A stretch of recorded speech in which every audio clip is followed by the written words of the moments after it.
One of the things that I see a lot with 19-year-olds, especially when they are leaving college because they are not doing well, is oftentimes they have a really vague sense of what they're doing there. Interestingly, this is most college students. Most college students have a very vague sense of what they're doing in college because most of them shouldn't be there. They have no clear idea of what job they might want or what they're going to do with it. The only exceptions to this are kids that are going for something that requires a legal license. So those that are pre-med because they're trying to get into medical school because they're going to go get a medical license, or those in accounting programs, either going to go get a CPA license. That's totally different. Those are 7.7% of all the jobs are those that require legal licenses. So for those kids, it's different, but that leaves the other 92% of them that have no idea what they're doing, no idea why they're in college. And when they hit roadblocks, they don't try to get over them. And the reason they don't is because they don't really have a reason to.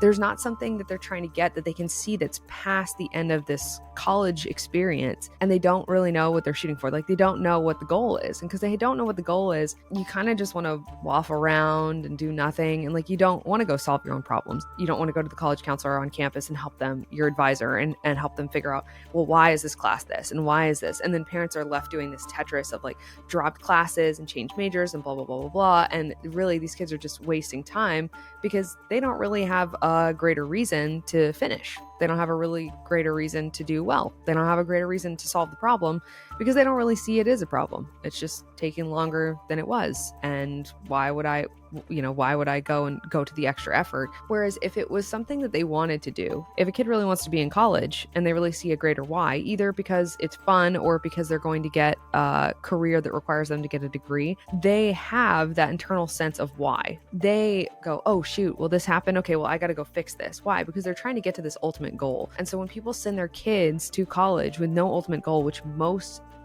college students go with no ultimate goal, which is why they spend so much time, which is why they spend so much money, which is why they change their majors so much, which is why 41% of them end up leaving because they shouldn't have been there in the first place. And when they lose motivation, there's nothing inside, there's nothing internally getting them to move forward.